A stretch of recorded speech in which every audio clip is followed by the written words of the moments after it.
Welcome to the Edu Study Talks channel, जहां से पढ़कर बच्चे बनते हैं टॉपर। तो बच्चों, आज हम करने वाले हैं एनसीईआरटी एग्जाम्पलर 9.1 एक्सरसाइज। ठीक है ना, इसमें कंफ्यूज मत होना, क्योंकि जो मेन एनसीईआरटी में जो एक्सरसाइज है वो 10th नंबर की एक्सरसाइज है और यहाँ पर 9.1 9.2 करके एक्सरसाइज है। ठीक है ना, लेकिन सिमिलर सर्कल की ही एक्सरसाइज है। तो मैंने यहाँ पर 9.1 के काफ़ी अच्छे अच्छे क्वेश्चंस मैं आपको यहाँ पर कराने वाला हूँ। ठीक है ना, एमसीक्यू की फॉर्म में होंगे, लेकिन मैंने आपको डिटेल सॉल्यूशन दिया है, बहुत अच्छे से मैंने वीडियो को समझाया है। तो इस चैप्टर में महारत हासिल करना है बच्चों, तो वीडियो पूरा अंत तक देखना। लेकिन आपको एक डिस्क्लेमर देना चाहता हूं कि कॉपी और पेन साथ में लेकर के रखो, क्योंकि बहुत सारी नई नई थ्योरम मैंने इसमें आपको बताई है और नई नई जानकारी दी है, जो कि आप अपने अलग कहीं पर भी लिख लेना साथ में। ठीक है ना, अब वीडियो में बिल्कुल अलर्ट होकर के बैठ जाओ। तो चलो बच्चों, वीडियो को शुरू करते हैं। तो चलिए शुरू करते हैं।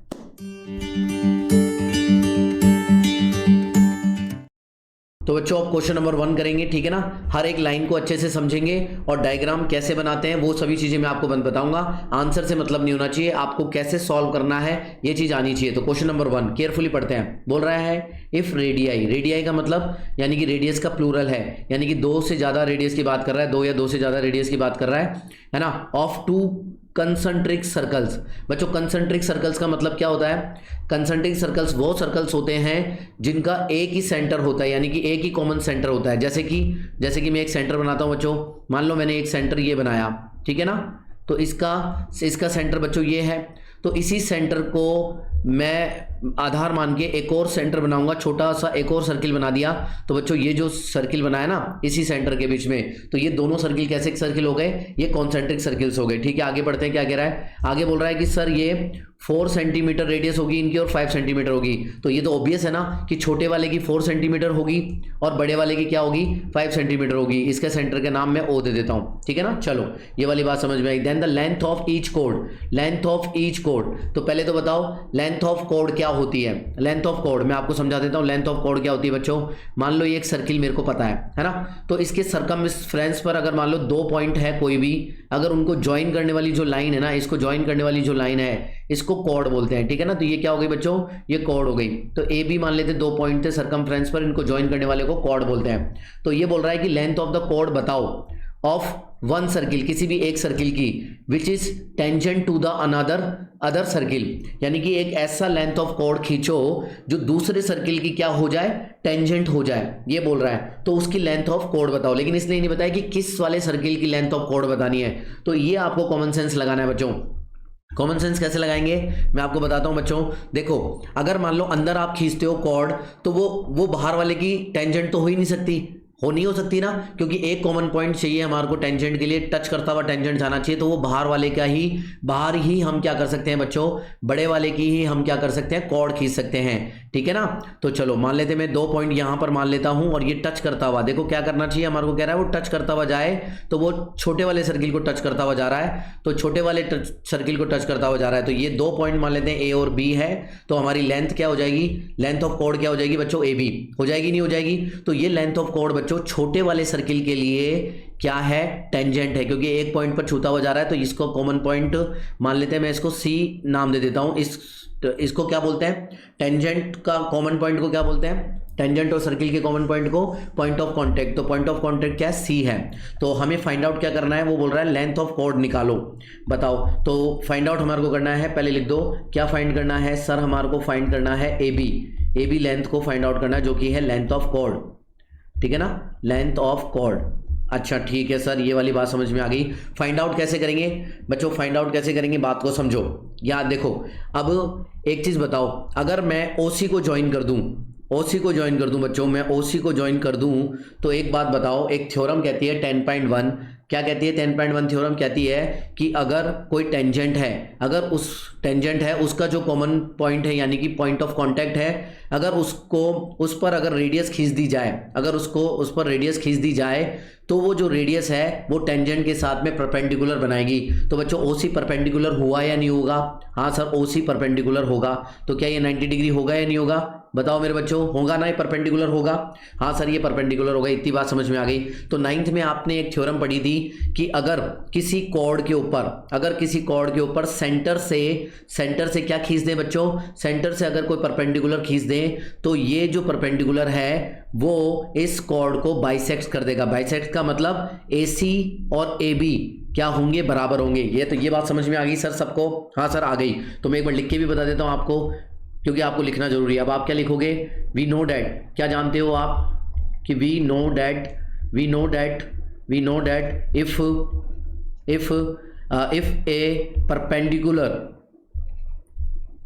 ए परपेंडिकुलर इज ड्रॉन, आपको लिखना आना चाहिए चीजें। ये तो मानते हैं MCQ है, लेकिन आपको मान लो यही क्वेश्चन अगर 2 नंबर का आ जाए तो आपको लिखेंगे कैसे, ये देख लो, ये याद भी हो जाएगी आपको theorem. We know that if a perpendicular is drawn from a centre of a circle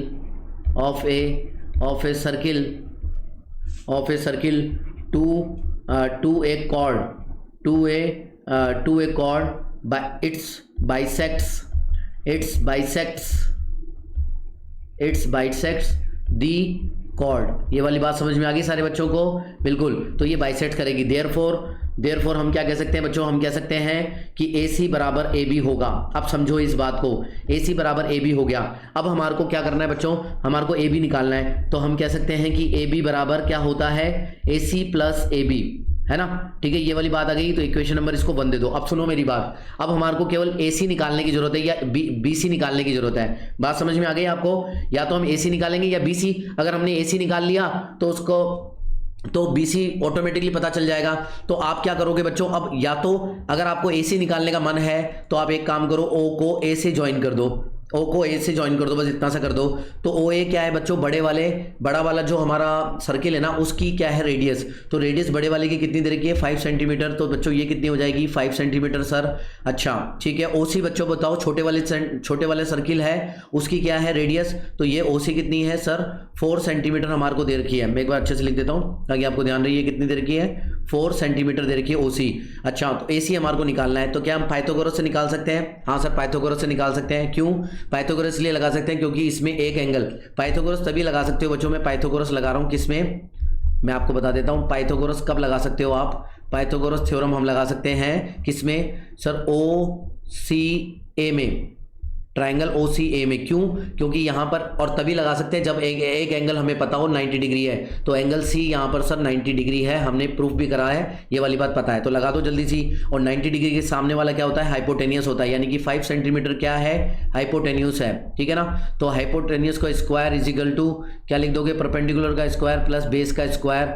आ जाओ जल्दी से करते हैं। हाइपोटेनियस मतलब OA का स्क्वायर, सर OA का स्क्वायर इज इक्वल टू कुछ भी लिख दो।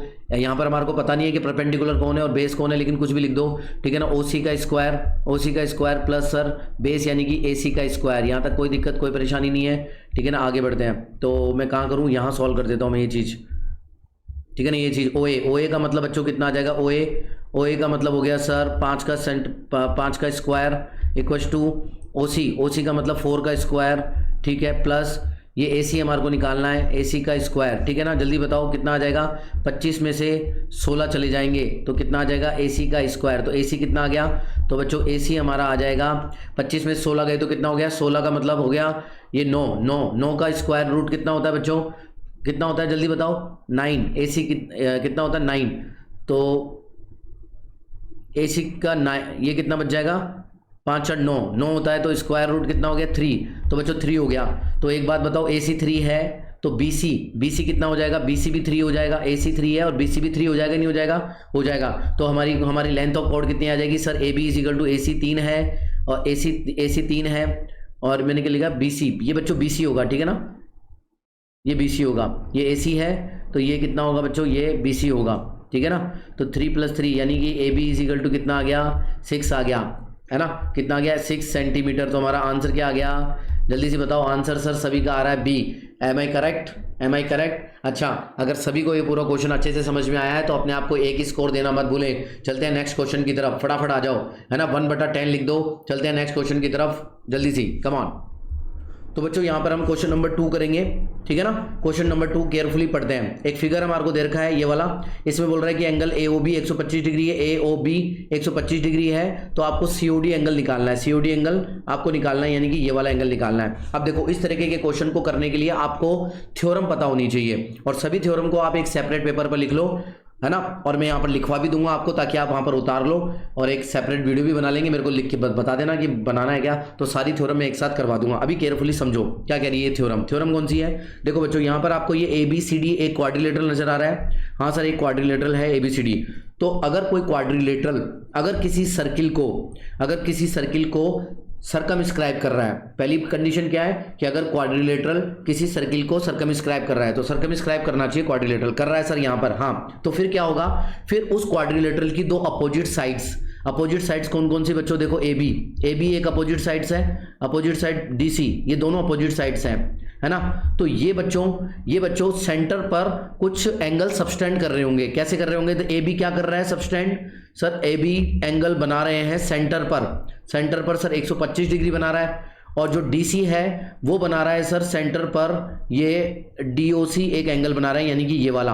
तो ये दोनों मिलकर के क्या एंगल बनाएंगे बच्चों, ये दोनों मिलकर के सप्लीमेंट्री एंगल फॉर्म कर रहे होंगे। ये थ्योरम कहती है, क्या कहती है कि angle AOB plus angle COD, क्योंकि ये अपोजिट क्या है साइड्स है, उनके द्वारा जो एंगल फॉर्म किया जाएगा सप्लीमेंट्री एंगल क्या होता है 180 डिग्री होते हैं। Very good. चलो अभी समझ में नहीं आया तो एक काम करो, दूसरी वाली से समझाता हूं। दूसरे अपोजिट साइड्स कौन कौन सी है सर, AD अपोजिट साइड्स है और BC अपोजिट साइड्स हैं, तो इनके द्वारा जो एंगल फॉर्म किया जाएगा सेंटर पर, एक तो ये वाला एंगल फॉर्म किया गया है, और BC के द्वारा BOC एंगल फाइंड किया गया। एक बार समझ लो, देखो आंसर से मतलब नहीं होना चाहिए, आंसर तो कोई भी दे देगा, लेकिन एक बार समझ में आ गया ना तो हलवा लगेंगी सारी चीजें आगे की, इसलिए तो मैं एक बार समझा रहा हूं। अब देखो AOD और BOC, तो ये एंगल भी फॉर्म कर रहे होंगे ना, ये वाले एंगल और ये वाले एंगल मिलकर के क्या बनाएंगे 180 डिग्री, लेकिन हमें इनसे मतलब नहीं है, ठीक है ना। मतलब देखो मैं एक बार लिख के बता देता हूं, मान लो इसकी भी जरूरत पड़ जाती है आपको, तो angle AOD plus angle BOC भी क्या होंगे बच्चों 180 डिग्री होंगे, लेकिन हमें इससे मतलब नहीं है क्योंकि हमारा सवाल इससे ही कंप्लीट हो जाएगा, ठीक है ना। तो चलो अब सॉल्व करते हैं, जल्दी से सॉल्व करते हैं। सॉल्व करके क्या हो जाएगा, AOB क्या है बच्चों 125 डिग्री। अब तो कुछ सवाल में कुछ है ही नहीं, COD हमारे को निकालना है, और ये 180 डिग्री हमारे को दे रखा है, तो बच्चों COD कितना आ जाएगा बच्चों, COD हमारा आ गया 180 डिग्री माइनस 25 डिग्री, यानी कि 55 डिग्री आंसर गया। D is the correct answer. कितने बच्चों का D आंसर आ रहा है, वेरी गुड, ठीक है ना। तो चलो थ्योरम ये देख लो, ये थ्योरम आप देख लेना क्या होगी, मैं आपको अलग से वीडियो में बता दूंगा। तो 2 में से 2 क्वेश्चन कितने बच्चों के सही हो गए, ठीक है ना, बहुत सही है। आगे बढ़ते हैं, नेक्स्ट क्वेश्चन नंबर 3 करते हैं। तो बच्चों केयरफुली क्वेश्चन नंबर 3 सॉल्व करेंगे, ठीक है ना। एक हमारे को फिगर दे रखा है, अब इसके फिगर के बारे में कुछ बता रखा है, उसको एक बार जल्दी से पढ़ते हैं फिर सॉल्यूशन करते हैं, ठीक है ना। तो इस फिगर में क्या बोल रहा है कि AB एक कॉर्ड है, ये एक बच्चों क्या है कॉर्ड है ना, और AOC क्या है, AOC हमारा डायमीटर है, और एक एंगल दे रखा है ये वाला ACB एक एंगल है 50 डिग्री का, AT इज द टेंजेंट और to the circle at the point A, ठीक है ना। AT एक हमारा क्या है टेंजेंट है पॉइंट A पर। अच्छा, सर्किल और टेंजेंट के बीच में कॉमन पॉइंट होता है, उसको क्या बोलते हैं, नाम बताओ। इसको बोलते हैं पॉइंट ऑफ कांटेक्ट, ठीक है। चलो अब हमारे से बोल रहा है कि देन एंगल BAT निकालना है। BAT कहाँ है, ये रहा BAT, ये हमारे को बच्चों क्या करना है, फाइंड आउट करना है। ओके, तो मैं लिख देता हूं कि BAT हमारे को फाइंड आउट करना है। अब आपको कैसे पता चलेगा कि आगे कैसे करना है आपको, तो देखो कुछ बेसिक चीजें आपको पता होती है जो चैप्टर में आपने पढ़ी है, केवल वही चीजें लगानी है। तो देखो यहाँ पर मुझे हिंट दे रहा है टेंजेंट का, मेरे पास एक टेंजेंट है AT, मुझे बोल रहा है यहाँ पर एक डायमीटर है, क्या है बच्चों AOC एक डायमीटर है। तो बताओ AOC एक डायमीटर है तो OA एक रेडियस है या नहीं है, OA एक रेडियस है और AT एक टेंजेंट है। तो AT यानी टेंजेंट और रेडियस बच्चों आपस में क्या होता है, परपेंडिकुलर होते हैं। तो बताओ मेरे को OAT 90 डिग्री हो जाएगा नहीं हो जाएगा, हाँ सर OAT 90 डिग्री हो जाएगा। तो मैं क्या यहाँ पर लिख सकता हूँ OAT is equal to sir 90 degree हो जाएगा ड्यू टू द थ्योरम कौन सी 10.1 से। यहां तक बच्चों को समझ में आ गया सर। अच्छा, तो यहां तक समझ में आ गया, तो एक बात बताओ मेरे को CAB, मैं मान लेता हूं ये CAB एंगल, ये CAB एक एंगल दिख रहा है तुम लोगों को, CAB मान लेता हूं थीटा एंगल है, CAB मान लेते हैं एक थीटा एंगल है। अगर मैं पूरे में से पूरा मतलब CAT में से 90 डिग्री में से, CAT क्या है 90 डिग्री, ठीक है ना। OAT जिसको बोला इसको मान लेते हो CAT बोल दो, इसको CAT बोल दो, OAT बोल दो, कुछ भी बोल दो। CAT में से अगर मैं 90 डिग्री में से ये थीटा एंगल माइनस कर दूं, यानी कि CAB एंगल को माइनस कर दूं, तो BAT एंगल आ जाएगा, नहीं आ जाएगा? ये बात सबको समझ में आई? ओके लिखो। हाँ सर आ गई। तो देखो 90 डिग्री इस पूरे में से, बड़े वाले में से, यानी 90 डिग्री में से अगर मैं ये CAB जो थीटा एंगल है, अगर उसको मैं माइनस कर दूं तो बच्चों बाहर का एंगल बच जाएगा BAT। ये एंगल मुझे पता चल जाएगा और यही मुझे एंगल निकालना है। तो मैं इसको एक बार ब्रैकेट में बंद कर देता हूं। तो ये चीज़ आपको समझ में आई होगी, इस तरीके से अपन को करना है। अब अपन को थीटा कैसे भी करके थीटा पता करना है। अब हमें थीटा पता चल गया तो थीटा की वैल्यू यहाँ रखते ही हमें BAT पता चल जाएगा। तो आ जाओ अब थीटा के ऊपर काम करते हैं बच्चों। थीटा निकालना है। यहाँ पर एक ट्राइंगल दे रखा है हमारे को, तो हो सकता है कि हम यहाँ पर सम प्रॉपर्टी लगा दें, सम ऑफ एंगल ट्राइंगल की लगा दें। तो लेकिन उसके लिए हमें एंगल बी पता होना चाहिए। एंगल बी पता कैसे चल जाएगा? तुम्हारे को एक थ्योरम पता है कि यहाँ पर हमारे को एक डायमीटर दे रखा है AOC। देखो बच्चों AOC क्या एक डायमीटर है। तो AOC डायमीटर ने बच्चों सेंटर पर, वो सर्किल पर एक एंगल फॉर्म कर रखा है। इस डायमीटर ने क्या कर रखा है? एक एंगल, देखो एक एंगल फॉर्म कर रखा है बी पर एक एंगल फॉर्म कर रहा है। तो ये बी एंगल हमेशा 90 डिग्री होगा या नहीं होगा? बताओ, होगा ना। एक थ्योरम क्या कहती है कि किस डायमीटर के द्वारा अगर सेंटर पर, वो सर्किल पर कोई भी एंगल फॉर्म किया जाता है तो वो 90 डिग्री का होता है। तो आ जाओ, देखो ये थ्योरम्स आपको पता होनी चाहिए, मैं लिख के भी बता देता हूं कि वी नो डैट, क्या जानते हैं हम? We know that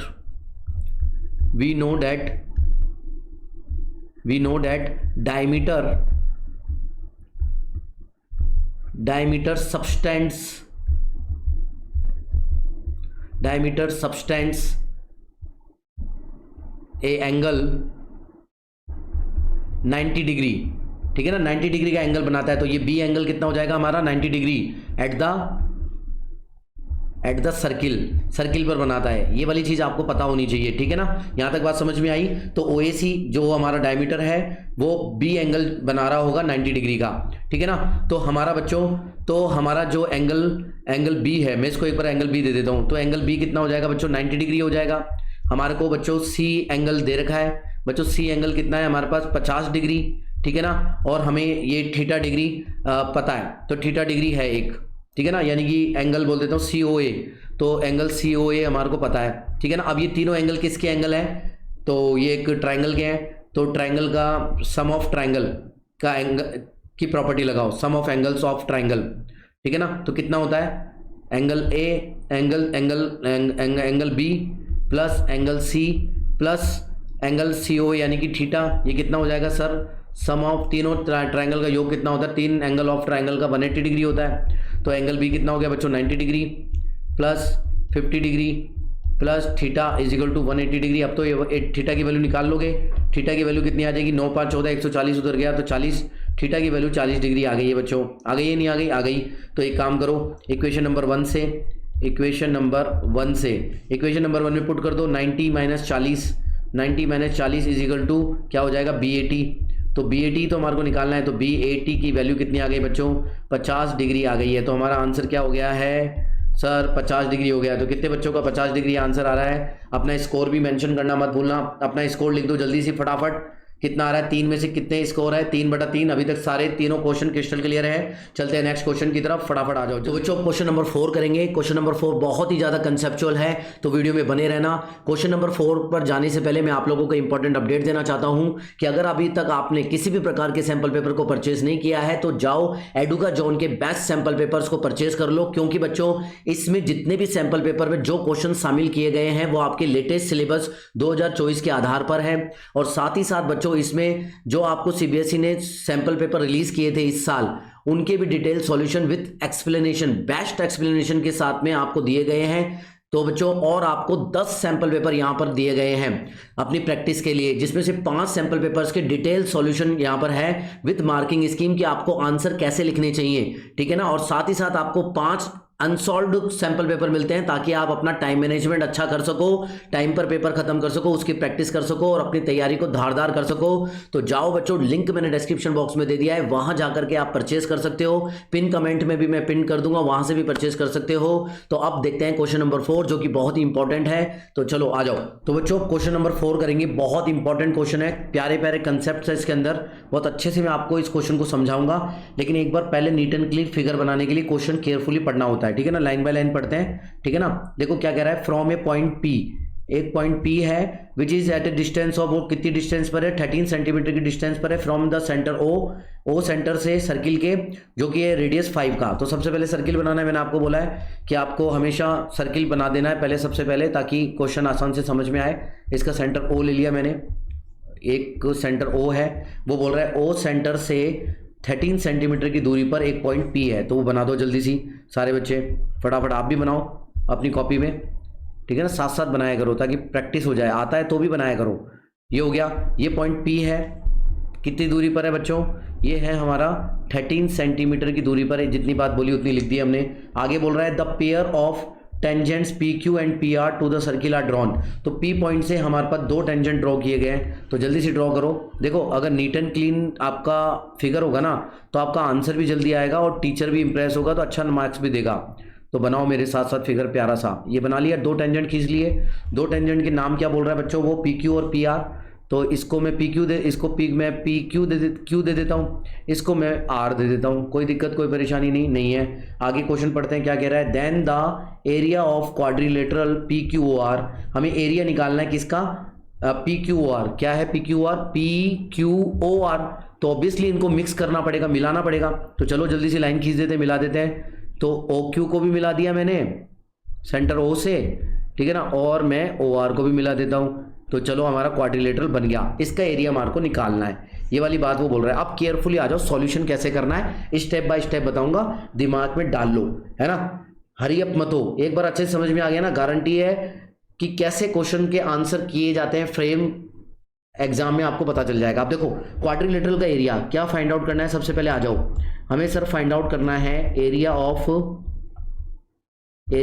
quadrilateral. Quadrilateral कौन सा, पी क्यू ओ आर का, किसका, पी क्यू ओ आर का, यही फाइंड आउट करना है ना। अच्छा तो मेरे बच्चों एक बात बताओ कि पी क्यू ओ आर यानी कि जो क्वाड्रिलेटरल है ये क्या 2 ट्रायंगल से मिलकर नहीं बना है, अगर आपको दिख रहा हो तो देखो, पी क्यू ओ इस ट्रायंगल से मिलकर के बना है और पी ओ आर इस वाले भी ट्रायंगल से मिलकर के बना है, 2 अलग अलग ट्रायंगल से मिलकर के बना। देखो एक ट्रायंगल ये नजर आया पी क्यू ओ, है ना, ये बताओ सिर्फ इतना सा पी ओ आर, और एक ट्रायंगल ये है, ये दोनों ट्रायंगल से मिलकर के बनाया नहीं बनाया, हाँ। तो अगर मैं मान लो इन दोनों ट्रायंगलों का अलग अलग मैं निकाल लूं एरिया और दोनों को जोड़ दूं, तो क्या मुझे क्वाड्रिलेटरल का एरिया मिल जाएगा, हाँ सर मिल जाएगा, सही बात है। चलो आ जाओ, तो मैंने कहा कि अगर मैं ट्रायंगल पी क्यू ओ का एरिया निकाल लूं, पी क्यू ओ का एरिया निकाल लूं कैसे भी करके, प्लस एरिया निकाल लूं मैं किसका, एरिया निकाल लूं मैं कैसे भी करके पी ओ आर का, ट्रायंगल पी ओ आर का,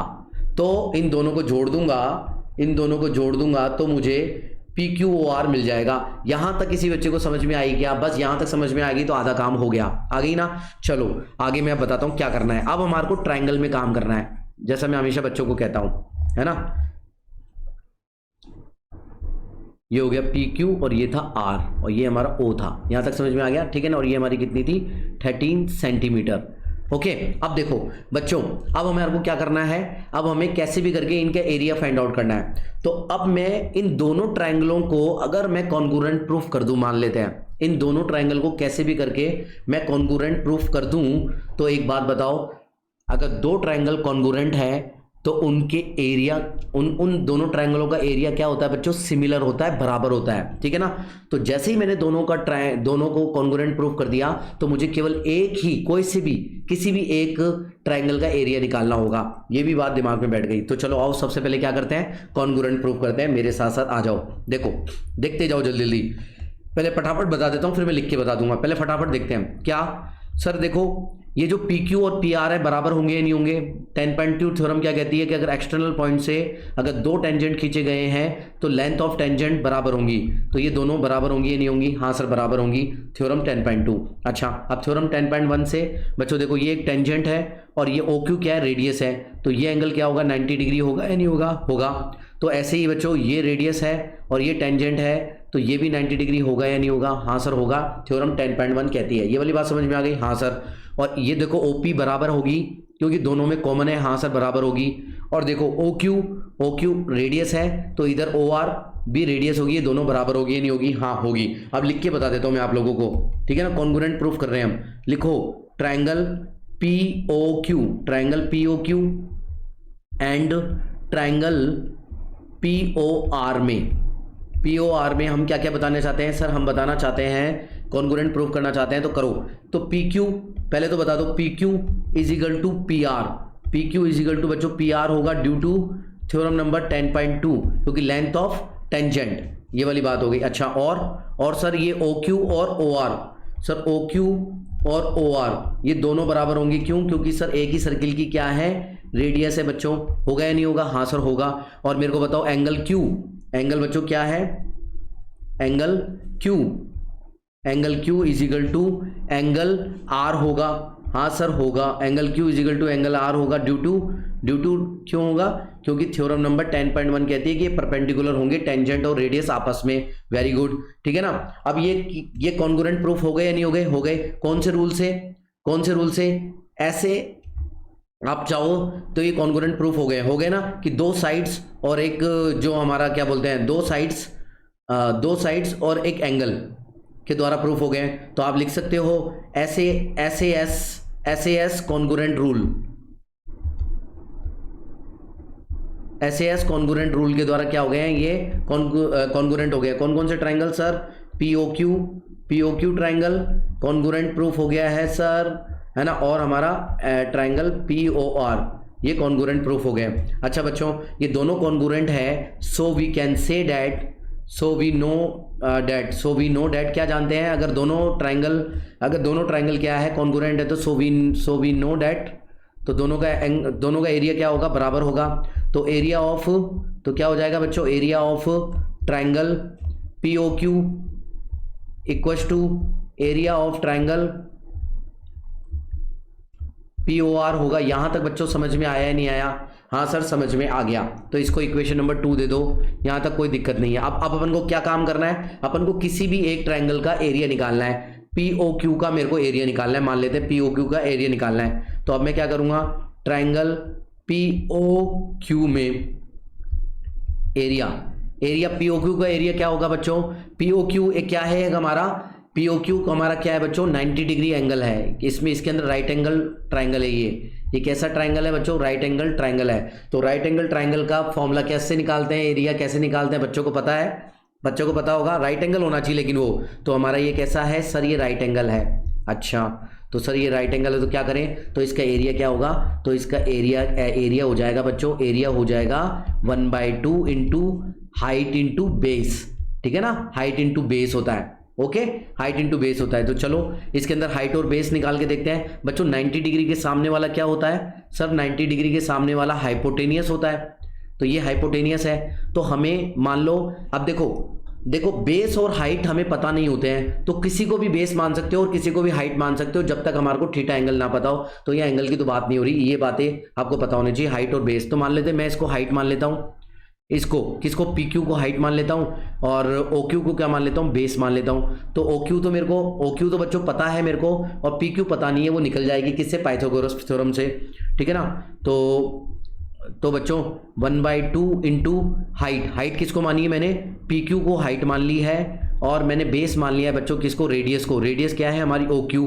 OQ हमारी रेडियस है। तो चलो ये तो मेरे को पता है, आ जाओ। तो सबसे पहले हमारे को PQ निकालनी है। तो बच्चों PQ कैसे निकल जाएगी? मैं वो लगा लेता हूँ पाइथागोरस थ्योरम। तो ये क्या बोलते हैं, हाइपोटेनियस का square is equal to base का स्क्वायर प्लस क्या होता है?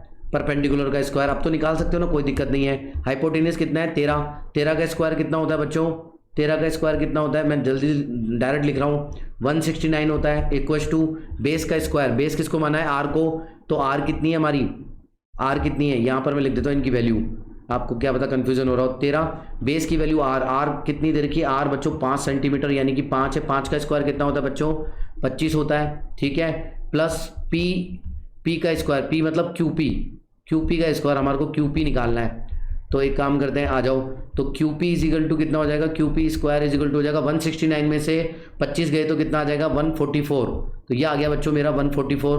तो QP की वैल्यू कितनी आई आप सबकी बताओ? ये 144 किसका स्क्वायर होता है? किसका स्क्वायर होता है ये 144? सर 12 का 12 144 होता है, तो 12 सेंटीमीटर। तो QP मेरा बच्चों कितना आ गया है? 12 सेंटीमीटर। तो QP की वैल्यू यहाँ पर पुट कर दो, यानी कि इन सब की वैल्यू पुट कर दो तो एरिया मैं यहाँ निकाल देता हूँ। कहाँ निकालूँ, एक बार मैं जगह बना लेता हूँ, यहीं बना देता हूँ मैं, यहाँ पर निकाल देते हैं अपन, ठीक है ना। ये इस जगह पर मैं लिख देता हूँ बाकी वैल्यू को, ठीक है ना। चलो तो बच्चों यहाँ पर मैं एरिया निकाल रहा हूँ, ठीक है ना, POQ का। तो एरिया ऑफ POQ कितना हो जाएगा बच्चों, 1/2 इंटू PQ की वैल्यू कितनी है 12 सेंटीमीटर इंटू 12 इंटू PQ की वैल्यू 12 सेंटीमीटर। OQ हमारा क्या, रेडियस कितना है 5 सेंटीमीटर, तो इंटू 5। यहाँ तक समझ में आ गया, ठीक है ना। जल्दी बताओ कितना हो जाएगा, 2 से ये कट गया 6 पंजे 30, तो बच्चों 3 सेंटीमीटर स्क्वायर हमारा क्या है, एरिया है, एरिया ऑफ POQ है। अब एक बात बताओ, इक्वेशन नंबर 2, ये हमारी इक्वेशन नंबर 2 है। के हिसाब से क्या हो जाएगा, इन दोनों का एरिया बराबर है, तो एरिया ऑफ POQ अगर ये 30 सेंटीमीटर है तो एरिया ऑफ POR कितना हो जाएगा, तो sir area of triangle POR भी कितना हो गया सर, 30 सेंटीमीटर हो गया, ये हमने पहले से बता रखा है।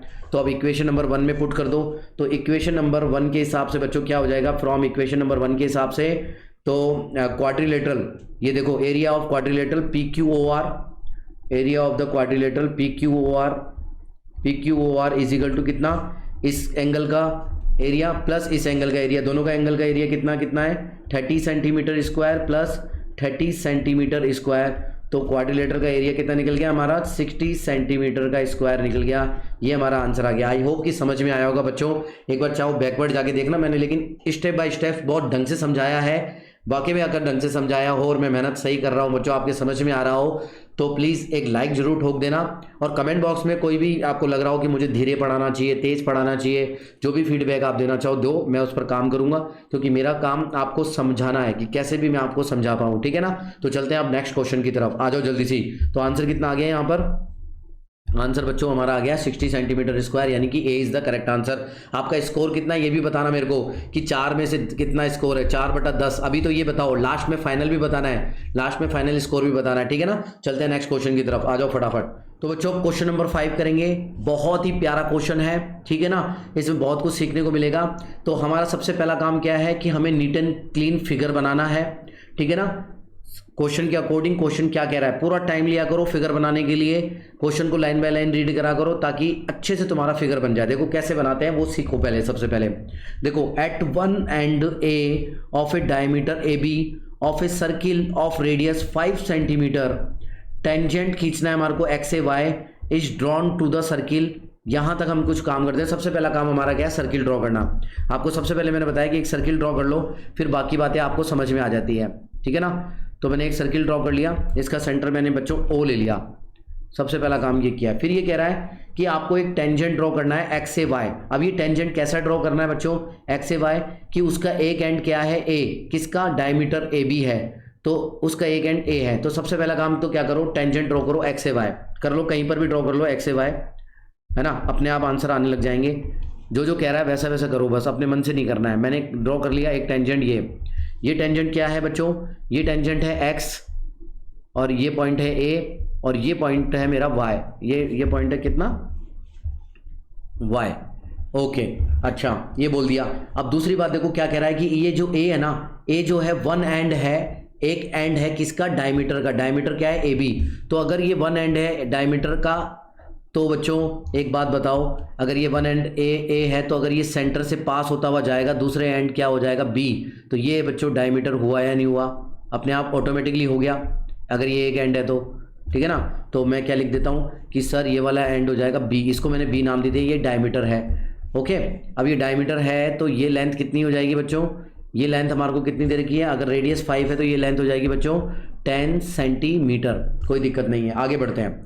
The length of chord CD, एक लेंथ ऑफ कॉर्ड बनानी है, आपको पता है ना लेंथ ऑफ कॉर्ड, मैंने बच्चों को बहुत बार बताया कॉर्ड क्या होती है। एक सर्कल होता है, एक सर्किल पर 2 पॉइंट होंगे कोई से भी, है ना, सरकमफ्रेंस पर, उनको जोड़ने वाली जो लाइन होती है ना, वो क्या कहलाती है, कॉर्ड। तो इसको लेंथ ऑफ कॉर्ड बोलते हैं। तो ये क्या है, कॉर्ड है। तो हमें एक कॉर्ड बनानी है CD, ठीक है ना, CD बनानी है, लेकिन उसके लिए कंडीशन दे रखी है। क्या दे रखी है कि वो पैरेलल होनी चाहिए XY के, XY मतलब ये, तो इसके पैरेलल होनी चाहिए, ठीक है। And at a distance of 8 centimetre होनी चाहिए फ्रॉम A, ए से कितनी होनी चाहिए बच्चों, 8 सेंटीमीटर की डिस्टेंस पर होनी चाहिए। अब देखो ओ ए की दूरी कितनी है, क्योंकि एक रेडियस है, तो बच्चों इसकी रेडियस की डिस्टेंस कितनी है, 5 सेंटीमीटर। अगर ये 5 सेंटीमीटर है तो बच्चों 5 सेंटीमीटर ये है, तो यानी कि ओ से ऊपर ही बनेगी, और ये पूरा 10 है। देखो ए बी 10 है, ओ ए 5 है, तो इन दोनों के बीच में कहीं बन रही होगी, यानी कि सेंटर से ऊपर बनेगी, ओ और बी के बीच में बनेगी। यहां तक समझ में आया ना, क्योंकि 8 सेंटीमीटर पर बोल रहा है वो। तो मैं एक कोड खींच देता हूं पैरेलल एक्स वाई के, तो मेरे हिसाब से तो यहीं कहीं बननी चाहिए। तो बच्चों मैंने कोड खींच दी। इसका नाम क्या देना है, हमारे को नामकरण करना है सही से सी और डी। ये वाली बात समझ में आई, हाँ सर ये कोड बन गई है, ठीक है ना। और ये कितनी डिस्टेंस पर है बच्चों, ये डिस्टेंस पर है 8 सेंटीमीटर की, ठीक है ना। अंदाजे से आपको पता ही है कि भाई 5 सेंटीमीटर से ऊपर बनेगा और 10 सेंटीमीटर से कम बनेगा, यानी कि कहीं भी बनेगा ओबी के बीच में बनेगा। यहां तक बच्चों आपको बात समझ में आनी चाहिए, ठीक है ना। ये 8 सेंटीमीटर सी डी हमारे को डिस्टेंस बता रखी है। ओके चलो, अब हमारे को निकालना क्या है बच्चों, इसकी लेंथ निकालनी है, यानी किसकी, सी और डी की लेंथ। चलो आ जाओ फटाफट, कैसे करेंगे देखो, आपके दिमाग क्या कर रहा होगा। हमारे को अब क्या करना है, नीट एंड क्लीन हमने फिगर बना लिया है। अब हमने जो भी इस चैप्टर पे 2-3 चीजें तो पढ़ी हैं, उनका यूज करना है। देखो सबसे पहले जो सी डी है यहाँ पर एक पॉइंट पर काट रही है, तो मैं इसका नाम कुछ भी दे देता हूँ। मान लो मैं इसका नाम एम दे देता हूँ, एम, बस हो गया एम। अच्छा अब मेरे को सबसे पहले एक बात बताओ, हमने क्या सीखा है, टेंजेंट। हमें टेंजेंट है, कॉर्ड के बारे में हमारे को कुछ भी नहीं पता है। अभी आप देखो काम देखो क्या क्या चीजें कहां से शुरुआत करेंगे। टेंजेंट बोल रहा है, टेंजेंट के बारे में हमें पता है, टेंजेंट है और ओ ए क्या बच्चों, रेडियस है। इन दोनों के बीच में ये दोनों क्या होते हैं बच्चों, परपेंडिकुलर होते हैं नहीं होते, हाँ सर होते हैं। तो अगर ये ओ ए एक परपेंडिकुलर होगा, ओ ए एक परपेंडिकुलर होगा, तो बच्चों ये पूरा का पूरा परपेंडिकुलर होगा या नहीं होगा, ये पूरी परपेंडिकुलर लाइन होगी ना, यानी ओ एम भी परपेंडिकुलर होगा। अब आपको एक चीज समझ में आ जाना चाहिए, अगर ओ एम परपेंडिकुलर है बच्चों, ओ एम परपेंडिकुलर है, तो एक चीज पता चल जानी चाहिए। एक थ्योरम क्या कहती है बच्चों, एक थ्योरम कहती है कि अगर सेंटर से अगर मैं कोई परपेंडिकुलर ड्रॉ करता हूं किसी कॉर्ड के ऊपर, क्योंकि बच्चों ये कॉर्ड है और ये ओ एम आप क्या कह रहे हो, परपेंडिकुलर है सर, तो बच्चों ये कॉर्ड होने के कारण, तो अगर मैं किसी सेंटर से एक परपेंडिकुलर ड्रॉ करता हूं किसी कॉर्ड के ऊपर, तो वो परपेंडिकुलर बच्चों क्या करता है, उस कॉर्ड को बाइसेक्ट कर देता है, यानी कि बराबर 2 भागों में बांट देता है। ये बात समझ में आई, सबसे पहले ये लिख दो, हाँ सर सही कह रहे हो आप। तो हम कहेंगे, आप ये सारी चीजें लिखने के बाद आप कह दोगे ओ एम क्या है, एक परपेंडिकुलर है, ठीक है ना। तो मैं कहूंगा कि वी नो डैट, ये सारी बातें लिख लेना बाकी है ना, मैं आगे की चीजें बता रहा हूं आपको। We know that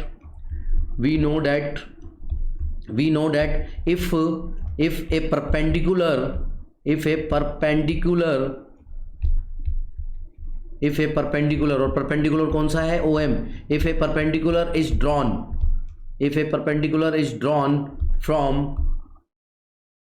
from a center का नाम भी दे दो ताकि पता रहे हमारे को, centre O, from a center of a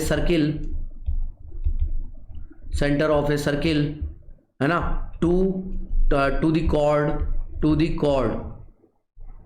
chord का नाम बता दो। कॉर्ड कौन सी है बच्चों, सी डी कॉर्ड है। To the chord its bisects, तो ये क्या करती है बच्चों, इसको बाइसेक्ट कर देती है, तो इट्स बाइसेक्ट्स दी कॉर्ड को बाइसेक्ट कर देगी। और बाइसेक्ट करने का मतलब सी डी किस में भटक जाएगा हमारा, तो हम कह देंगे, तो देयरफॉर इसलिए हो जाएगा C M is equal to बच्चों क्या हो जाएगा, C M is equal to D M हो जाएगा। C M is equal to बच्चों डी एम हो गया, यहां तक समझ में आ गया, ये दोनों बराबर है, सी एम और डी एम बराबर है। अब एक बात समझ में आ गई, हमारे को निकालनी है सी डी। अब हमारे को लेंथ ऑफ कॉर्ड निकालनी है, यानी कि सी डी निकालनी है, तो सी डी किसके बराबर हो, C D is equal to क्या हो जाएगा बच्चों, C M plus D M. यहां तक समझ में आया आपको, ये निकालना है। तो कैसे भी करके हमारे को सीएम फाइंड आउट करना है या डीएम फाइंड आउट करना है, ये बात मैंने आपको पहले भी बताई थी। अब कैसे भी करके हमारे को सीएम या डीएम फाइंड आउट करना है, ये वाली बात समझ में आ गई। कुछ भी पता चल जाएगा तो हम दोनों को बराबर पुट करके इसमें पुट कर देंगे, सीडी आ जाएगा। अब बात आती है कि बच्चों हमें सीएम या डीएम पुट करना है, तो आपको कुछ भी मान लो, मैं मान लेता हूँ मेरे को मान लो डीएम निकालना है। तो डीएम निकालना है ना, तो एक काम करो, आप डीएम निकालना है ना, तो डी को ओ से मिला दो। मैंने आपको हमेशा बोला था डी को ओ से मिला दो। तो देखो एक ट्रायंगल फॉर्म हो रहा है, और ये बच्चों 90 डिग्री का ट्रायंगल होगा, ये जो एंगल एम है ना ये 90 डिग्री होगा। बताओ क्यों होगा 90 डिग्री? क्योंकि देखो ये मैंने आपको बोला था नहीं परपेंडिकुलर है, ओ ए परपेंडिकुलर है तो ओ एम भी परपेंडिकुलर है, तो ये 90 डिग्री होगा या नहीं होगा? होगा, होगा ना। तो चलो अब एक बात बताओ, ये होगा तो मेरे को बताओ एम डी तो हमारे को निकालना है, एम डी तो हमारे को सर निकालना है, तो मैं ये निकालना है, मैं ये निकालना है, एक्स मान लेते हैं, ये निकालना है। अच्छा तो बच्चों ये बताओ ये जो ओडी है ये ओडी कितना होगा? ये एक रेडियस है, ओडी रेडियस है या नहीं है? सारे बच्चों को पता है रेडियस कितना दे रखा है हमारे को 5 सेंटीमीटर। तो बच्चों ये कितनी हो जाएगी? 5 सेंटीमीटर। वेरी गुड सर, है ना। ओ एम, ओ एम बताओ कितना होगा? किसी बच्चे को पता है ओ एम कितना होगा? बताओ ओ एम कितना होगा? बच्चों पता है हमारे को? देखो बच्चों देखो एम ए कितना है बच्चों? एम ए यहाँ से देखो एम ए कितना है सर? एम ए है 8 सेंटीमीटर। Very good. अच्छा ओ ए बच्चों ये सॉरी एम ए 8 सेंटीमीटर है और ओ ए कितना है? ओ ए रेडियस कितना है सर? ओ ए जो है वो 5 सेंटीमीटर है, ठीक है ना। तो बताओ ओ एम पता चल जाएगा ना? हाँ सर ओ एम पता चल जाएगा। कैसे? अगर एम ए में से मैं ओ ए को माइनस कर देता हूँ तो मेरे को ओ एम पता चल जाता है। तो ओ एम कितना आ जाएगा बच्चों? ओ एम इजिकल टू आ जाएगा, एम ए कितना है 8, 8 में से 5 गया तो कितना आ गया सर? 3 सेंटीमीटर आ गया। तो ओ एम की वैल्यू भी आ गई बच्चों, कितनी? ओ एम की वैल्यू भी आ गई 3 सेंटीमीटर। यहाँ तक समझ में आया सबको? आ गया ना। आगे बढ़ते हैं, चलो आगे बढ़ते हैं। अब हमारे को क्या निकालना है? हमारे को निकालना है ये एम डी निकालना है, ठीक है ना। तो 90 डिग्री के सामने वाला हाइपोटेनियस होता है, तो मैं पाइथागोरस लगा सकता हूँ। मैं कौन से ट्रायंगल की बात कर रहा हूँ? ट्रायंगल की बात कर रहा हूँ मैं बात कर रहा हूँ ओ एम डी ट्रायंगल की, ओ एम डी ट्रायंगल की, जिसमें एंगल एम जो है वो 90 डिग्री है। तो मैं पाइथागोरस लगा सकता हूँ ना। बस इतनी सी बात आपको लिखनी है, ये अपने शब्दों में लिख लेना, मैं बहुत बात समझा चुका हूँ। पाइथागोरस थ्योरम से क्या होता है? हाइपोटेनियस का square is equal to base का स्क्वायर प्लस परपेंडिकुलर का स्क्वायर होता है, ठीक है ना। हाइपोटेनियस कितना है? 5 का स्क्वायर, ठीक है ना। मैं बेस किसको मान लूँ? किसी को भी मान लेता हूँ, मैं बेस इसको मान लेता हूँ ओ एम को बेस माना तो मेरा 3 का स्क्वायर आ गया, प्लस परपेंडिकुलर निकालना है, तो परपेंडिकुलर निकालना है तो मेरे को एम डी निकालना है मान लेते हैं। किसी को कुछ भी मान सकते हो आप, क्योंकि जब तक थीटा नहीं दे रखा होता है। तो एम डी का स्क्वायर निकालना है, एम डी निकालना है। तो बच्चों एम डी कितना आ जाएगा हमारा? एम डी का स्क्वायर आ जाएगा, एम डी का स्क्वायर आ जाएगा 25, 25 में से कितना गया? 9, 25 में से 9 गया तो कितना बचा बच्चों? 25 में से कितना बचेगा? 16 बचेगा, नहीं बचेगा? 16 4 20 5 25, हाँ 16 बचेगा, 16। तो एम डी स्क्वायर कितना आ गया? 16। तो एम डी की वैल्यू कितनी आ गई बच्चों? एम डी की वैल्यू आ जाएगी 4 सेंटीमीटर। यहाँ तक मेरे हिसाब से किसी को कोई दिक्कत नहीं होनी चाहिए। बच्चों एम डी की वैल्यू कितनी आ गई है? एम डी का है एम डी की वैल्यू 4 सेंटीमीटर आ गई है। तो एम डी की वैल्यू 4 सेंटीमीटर आ गई है। देखो डी एम बोलो चाहे एम डी बोलो, 4 सेंटीमीटर आ गई है। तो बच्चों सी डी कितना हो जाएगा? सी डी हो जाएगा, क्योंकि सी एम हमारा कितना हो जाएगा? सी एम भी हमारा 4 सेंटीमीटर हो जाएगा। तो सी डी कितना हो जाएगा? सी एम कितना है? 4 सेंटीमीटर, प्लस डी एम कितना है? देखो डी एम 4 सेंटीमीटर, तो ये भी 4 सेंटीमीटर है। तो ऐसे करके हमारे को सी डी की वैल्यू पता चल जाएगी सर 8 सेंटीमीटर होगा। यहाँ तक बच्चों मेरे हिसाब से कोई दिक्कत आपको नहीं आनी चाहिए। एक बार चाहे दोबारा से देख लेना, स्टेप बाय स्टेप बताया है कि एक स्टेप के बाद में दूसरी स्टेप कैसे आएगी, फिर तीसरी कैसे आएगी। इसी तरीके से करोगे जब जाकर के एग्जाम में आपको कोई दिक्कत नहीं होगी। आपको ऐसे ही करना है। आई होप कि आपको समझ में आया होगा बच्चों। समझ में आया तो लाइक और कमेंट के माध्यम से जरूर बताना, ताकि मैं और मेहनत करके आपको इसी तरीके से वीडियो लाता रहूं। ठीक है मेरे प्यारे बच्चों, कम ऑन, चलते हैं नेक्स्ट क्वेश्चन की तरफ। ठीक है ना, आ जाओ जल्दी से, फटाफट करते हैं, आ जाओ। तो बच्चों नेक्स्ट क्वेश्चन है क्वेश्चन नंबर 6। ठीक है ना, जो आप सभी को सॉल्व करना है। ये क्वेश्चन आपका होमवर्क क्वेश्चन है। ठीक है ना, हर बच्चा मुझे होमवर्क क्वेश्चन करके कमेंट बॉक्स में आंसर देगा, फीडबैक भी देगा। तो बच्चों इसका पार्ट नंबर 2 नेक्स्ट पार्ट में आएगा। ठीक है ना, बाकी के बचे हुए क्वेश्चन नेक्स्ट पार्ट में कराएंगे, ज़्यादा लंबा वीडियो ना हो जाए, इसलिए मैं यहाँ पर ही विराम देता हूँ अपने शब्दों को। मिलते हैं नेक्स्ट पार्ट में, जिसका लिंक मैं आपको डिस्क्रिप्शन बॉक्स में दे दूंगा। कमेंट हर बच्चा करेगा और मुझे स्कोर भी बताएगा कि 6 में से कितने क्वेश्चन आपके सही रहे। फाइनल कमेंट करो, फाइनल स्कोर कमेंट करना। ठीक है ना, अब नेक्स्ट वीडियो देखते हैं अपन। तो बच्चों जल्दी से मिलता हूँ मैं आप लोगों से, है ना। और बाकी के वीडियोस नहीं देखे हैं इससे पहले वाले वीडियो, तो ये दोनों वीडियो या ऊपर कोई भी मैं साइडों में वीडियोस आ रहे होंगे, उन पर क्लिक करके वीडियोस देख लेना। ठीक है ना, जय हिंद, जय भारत, वंदे मातरम। मिलते हैं नेक्स्ट वीडियो में।